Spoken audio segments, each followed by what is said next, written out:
इस वीडियो में आज हम पढ़ेंगे पुराना क्वेश्चन पेपर जो है कुरुक्षेत्र यूनिवर्सिटी का। और फर्स्ट क्वेश्चन है इसका फोनेटिक ट्रांसक्रिप्शन। ये 8 वर्ड्स दिए गए हैं हमें और उनमें से किन्हीं 4 वर्ड्स की फोनेटिक ट्रांसक्रिप्शन हमें लिखनी है और कितने मार्क्स की है, 4 मार्क्स की। ये नीचे वाला हमें नहीं लिखना क्योंकि ये किसके लिए, ब्लाइंड कैंडिडेट्स के लिए होता है। तो जो फर्स्ट क्वेश्चन का ए पार्ट आएगा वो फोनेटिक ट्रांसक्रिप्शन का आएगा और 8 वर्ड्स में से कोई 4 की हमें फोनेटिक ट्रांसक्रिप्शन लिखनी है। फिर जो बी पार्ट है उसमें पूछे जाएंगे एंटोनिम्स और सिनोनिमस। इनमें भी किसी 4 के सिनोनिमस या एंटोनिमस हमें लिख देने हैं और ये भी 4 मार्क्स का है। नेक्स्ट जो क्वेश्चन है क्वेश्चन नंबर 2, उसमें एक लाइन में हमें इसका आंसर करना है क्वेश्चन का। जैसे ये दे रखे हैं 4, इनमें से दे रखे हैं हमें टोटल 8 दे रखे हैं और कोई 4 क्वेश्चन करने हैं। 1 नंबर का एक क्वेश्चन होगा तो टोटल मार्क्स कितने बने, 4। इसका बी पार्ट है आंसर एनी 6। नीचे हमें दिए गए हैं कम से कम 9 क्वेश्चन दे रखे हैं और उनमें से कोई 6 हमें लिखने हैं जो हमें आते हों और उनकी जो लाइन लिखनी है वो कितने 50 वर्ड्स हैं, यानी दो या 2.5 लाइन में इनका आंसर हमें करना है। और इसके भी कितने मार्क्स हैं, ये है 12 मार्क्स का। 12 मार्क्स यानी जो एक क्वेश्चन है वो कितने नंबर का हो गया, 2 मार्क्स का। कुछ वहाँ पे दिए गए थे 6 तक, आई थिंक 7 तक दिए गए थे, 8 और ये 9, 2 इसमें आ गए 8 और ये 9, और मार्क्स कितने इसके भी 12। क्वेश्चन नंबर जो 3 है उसमें हमें कितने टोटल 5 क्वेश्चन दिए गए हैं और उनमें से कितने लिखने हैं, हमें 3 लिखने हैं। और ये 3 क्वेश्चन कितने मार्क्स के होंगे, 7 क्वेश्चन, 7 मार्क्स का एक प्रश्न होगा इसमें। और टोटल मार्क्स कितने हो गए, 21। 7 गुना में 3 यानी 3 आएंगे तो 21 हो गए,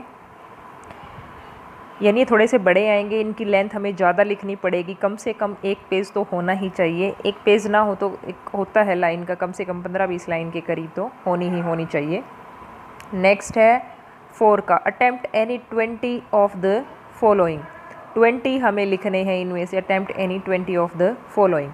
identify the types of sentences in the following. ये ग्रामर का पोर्शन है और इसमें अलग अलग दे रखे हैं, जैसे आर यू कमिंग, ये सेंटेंस के टाइप्स होते हैं। उन पे वीडियो बना रखी है कि सेंटेंस कितने टाइप के होते हैं, इसमें आप देख सकते हो, इसकी एक्सरसाइज करवा दी जाएगी। नेक्स्ट जो है बी में, combine the following sentence to make compound sentence. इनको कंबाइन करना है, ये भी करवा दिए जाएंगे। Use the following models in sentence of your own, ये मॉडल से रिलेटेड है, यानी कि बहुत सारे दे रखे हैं इस तरह से करके पार्ट्स, ये सारे मॉडल्स आएंगे। ग्रामर भी हम देखते चलें। वर्ब की फॉर्म्स हैं, एक्टिव और पैसिव वॉइस है और पंक्चुएशन है।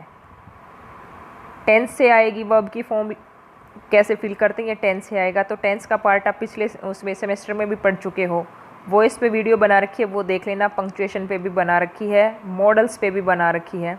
तो ये सारे तो इसमें करवा रखे हैं। एक कंबाइन वाला रहता है और एक ये भी करवा रखा है, ना मिले वीडियो तो दोबारा से करवा दी जाएगी। तो ये थी ग्रामर का पोर्शन और 20 लिखने हैं और प्रत्येक जो सेंटेंस है उसका 1 नंबर होगा। टोटल 20 मार्क्स का ये ग्रामर का पोर्शन हो गया हमारा इसमें। उसी क्वेश्चन का एक बी पार्ट और है और ये भी किससे रिलेटेड है, ग्रामर से रिलेटेड है। और इसमें हमें कोई 7 जो सेंटेंस हैं वो अटेम्प्ट करने हैं और इन 7 और जो मार्क्स हैं वो भी कितने रहेंगे, 7 ही रहेंगे। और इन 7 मार्क्स में हमारे पास टॉपिक कौन कौन से आएंगे, प्रेपोजिशन पिछले सेमेस्टर में पढ़ा था, आर्टिकल ये भी पिछले वाले में पढ़ा था, एडवर्ब के बारे में भी पिछले में पढ़ा था, और एडजेक्टिव ये सारे, और एक कंजक्शन का भी है। ये सारे 5 टॉपिक इसके अंदर हैं और इनमें से जो हमें आते हैं वो कोई 7 सेंटेंस हमें लिख देने हैं। मार्क्स भी कितने होंगे, 7। एक लास्ट का है राइट ए ऐसे, एक ही जगह एन आना चाहिए। Write an essay in about 200 words on any one of the following topics. Essay आपने पिछले सेमेस्टर में भी लिखा था, noise pollution, women empowerment, Lohri, where there is a will there is a way. तो ये 4 टॉपिक दिए गए, इनमें से किसी एक पे हमें ऐसे लिखना है। तो ये था पेपर पैटर्न किसका, कुरुक्षेत्र यूनिवर्सिटी का। ये एक काफ़ी पुराना पेपर था, लेकिन उससे हमें एक अंदाज़ा हो जाता है कि इस तरह से हमसे क्वेश्चन पूछे जाएंगे। जैसे क्वेश्चन का ही लगा लो, एक तो 1 नंबर के पूछे जाएंगे, एक 2 मार्क्स के, और 3 क्वेश्चन आएंगे 7 मार्क्स के। तो इस तरह से हमें अंदाज़ा हो जाता है। कुछ चीज़ें चेंज होगी तो आप अपनी यूनिवर्सिटी के टच में रहना, जो भी स्टूडेंट्स जिस यूनिवर्सिटी से ग्रेजुएशन अपनी कर रहा है, तो टाइम टू टाइम आपके खुद के टीचर्स भी आपको ये बताते रहेंगे, जो भी गाइडलाइन यूनिवर्सिटी की आती है।